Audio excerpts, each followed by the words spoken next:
tere, head sõbrad! Vahel tuleb ka arboristidel oma kliendile ei öelda. Ja siin ma siis räägin.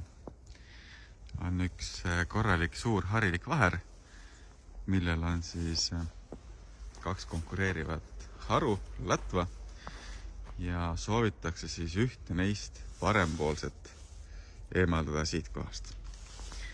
Ja saame aru põhjustest, aga nüüd ei ole kunagi varem olnud sellist momenti, kus ma saan kõrval kohe näidata, miks seda teha ei tohi.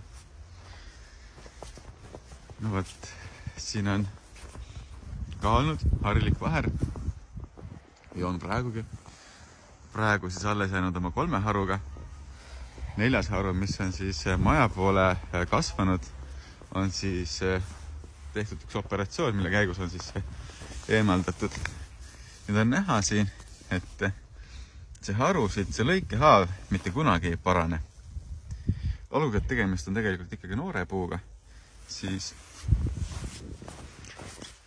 tänu sellele, et see haru nüüd kinni ei kasva siit pealt, koort peal ei tule, haavakallust ei, siis hakkavad tekkima puu külge erinevad seened.